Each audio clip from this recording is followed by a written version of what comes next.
Okay, back again. I've got this to the point where I'm basically ready to cut the skin off.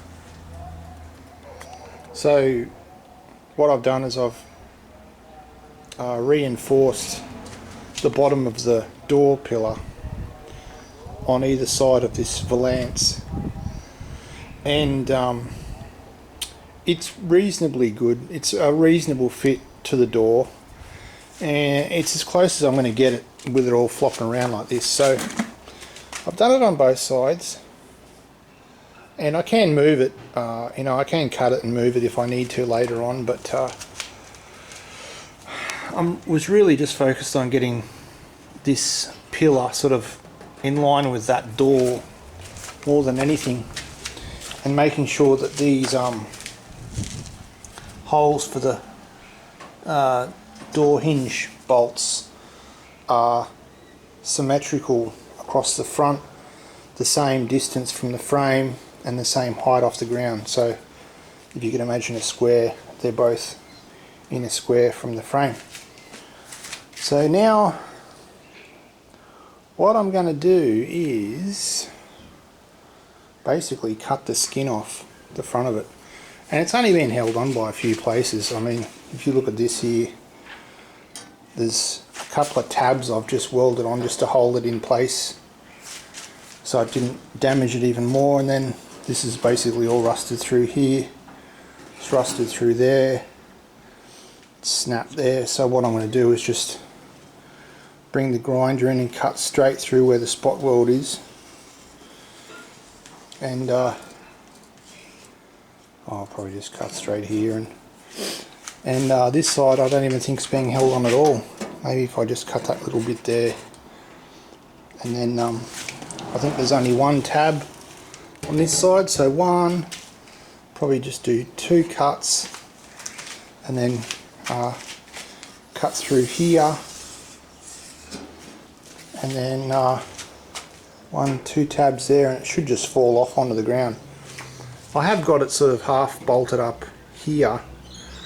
I'm hoping there's enough inside here holding it to keep it up so I can grab it before it chops my foot off with my safety shoes. And anyway, I'll put you in the stand and see how we go.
Alright,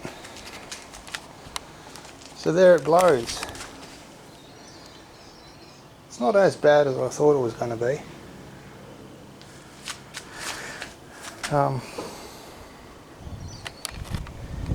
You can see down here it's fairly pitted. I'm looking at a fair bit of rust just down in there. I'll probably take it from here, cut into the bucket, come round and probably just cut right across there. This I'll probably just get a little bit of rust kill or something, go in that. Rebuilding the top of this shouldn't be too bad. I don't think that'd be a big deal. Now that it's off. And this is the beautiful part. Have a go at this. It is absolutely rusted. Let's just move the skin.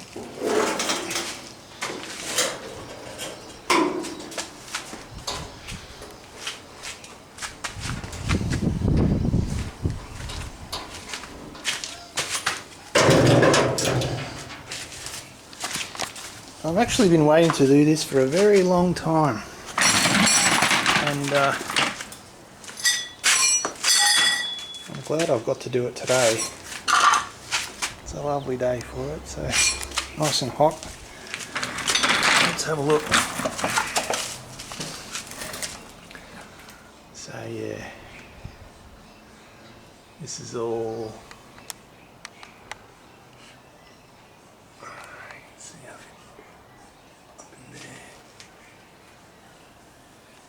Surface rust, bad surface rust, too far gone. So it's good that I've got this off now because I'll be able to replicate this fairly easy from this side, I reckon. And rebuilding these door frames now. This is why I built these in the first place when I had the pieces separated, because I had this in mind to be able to have the hinge point in place before I took all of this off. Now I've got a really good strong focus point for building off of. I built that new, that's an exact replica of what came off of it. It's a little long, but that's okay. But now I can go through and I can actually build all of this now. So, and it's a lot easier to wrap your head around. It's just really simple stuff here. 2 pieces of metal. You got 1 fold, 2 folds, and then it joins to that, it looks like. So you got a sandwich of the forward one and then a sandwich of this one coming together there, and then the skin rolls around it. So 4 thicknesses of steel there, and yeah, nice. This is really bad up in here, this side of the dashboard. It's quite bad. If you look down in there, that's unrepairable. I've got a couple of tricks I can do. Let's see what happens. But I really didn't want to start hacking into this from the inside of the cabin area with the skin on the front, because I knew I had to repair it anyway. But now that I've got it like this, it's a lot easier to, as I said, wrap my head around it, because sometimes things can get a little bit too busy and it's hard to focus. So yeah, now I can find my center mark and make sure it's exact. You know, I can pull it over 4 or 5 mils before I brace this up now, so, and I can go inside and I can make sure all of the gaps are correct, and I can tweak them and push them back, pull them forward, and just get them so I know the doors fit perfect at the back now and they're level.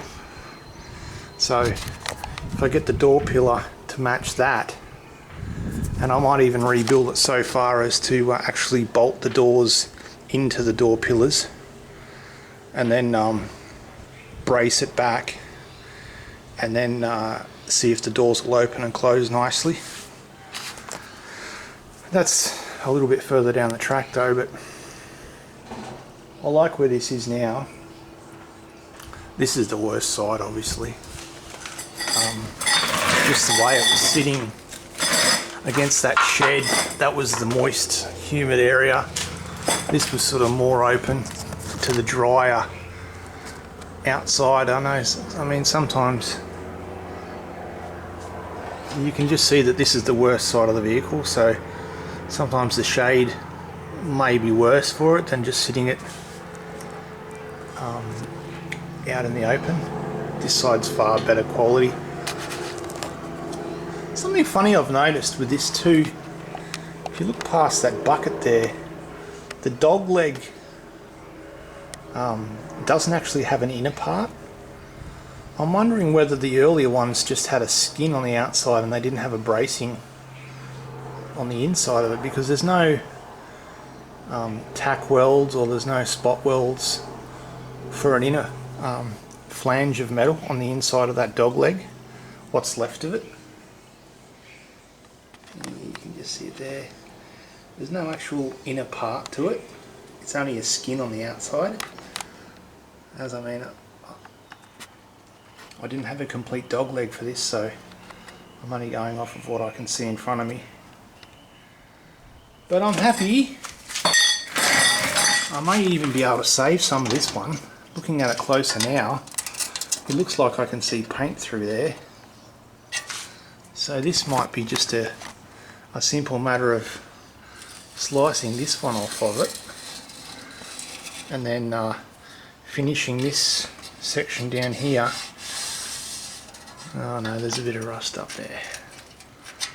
So yeah, this is the only thing holding that whole structure square, was that little tiny tack there. That's it. That's why I was really glad I went through when I first got it and put all of these little pieces of steel in wherever I could. There was about 15 of them. I just basically went to town, and you can see over this side I tacked the hell out of it and just put bits of metal wherever I could and measured, obviously measured from centre out on both sides, and took the best side and then made the worst side the same.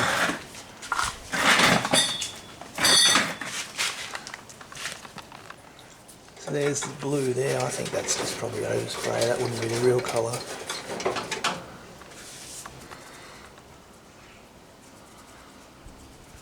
Not even sure if I'm going to worry about this at all.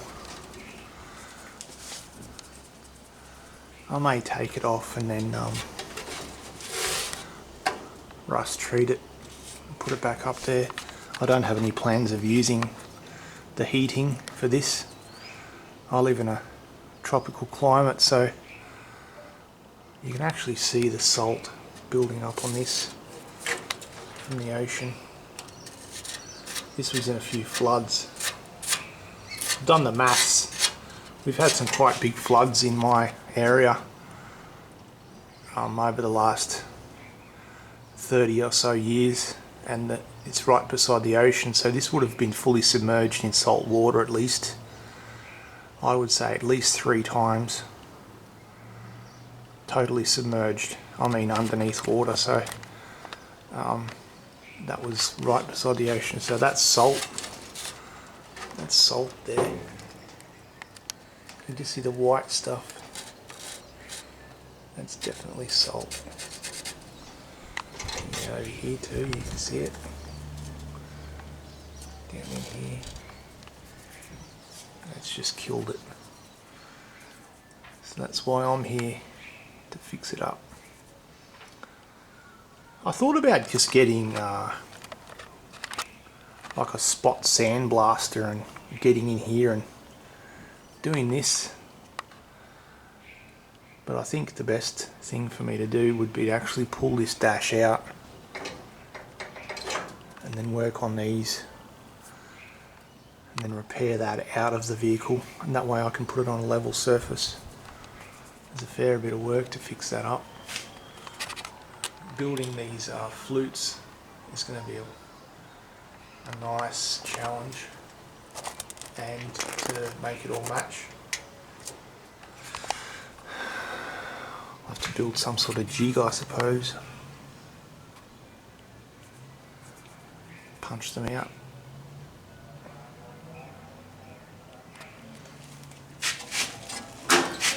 Yeah, so you can see how much flex there is. It goes from the door, and the door actually comes out because it's got no frame. So it's nice up here, and then it buckles out here so I can bring it in. And the door will come back slightly anyway when it's not welded to the frame. I can get the door glass out now as well, repair these hinges in the vehicle, so I'll do one at a time. This one's too far gone to use, so I'll have to work off that side, fix that one, fix this door frame and that hinge and the bottom hinge, use this one for measurements because it's not rusted away, build that one totally,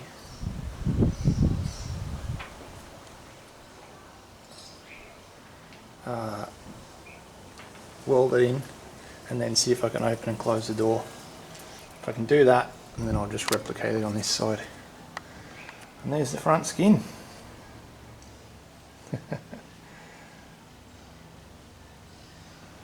Nice. Alright. Leave a comment. Tell me what you think I should do first. I mean, this is obviously going to take me more than a few days to repair this, so if you guys have had any experience out there in YouTube land of what's the best way to go about this. I'm not going to buy repair panels, so if anyone says to me, oh, you just go and buy repair panels, that's not what this is all about for me. I do this for a challenge rather than expediency, and it's the challenge. It's being able to build something that's obviously way too far gone for anyone to worry about. So it'd be good to have this done as well. This front end, it's quite a train wreck, but it's starting to look like what it should. I've just realised too, this side is a little high. It's about 3 mils too high, so I'm going to have to drop that flange down just ever so slightly. I'll just grab a pair of pliers and actually, this is my favourite tool. There you go, you can see it in action. It just goes in. I'll bring you a bit closer so you can see.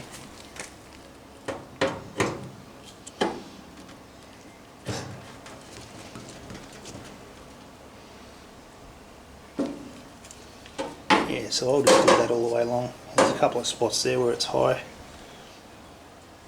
so I'll do that all the way along. Anyway, I'll bring you back next time. Leave a comment. Anyway, see you next time.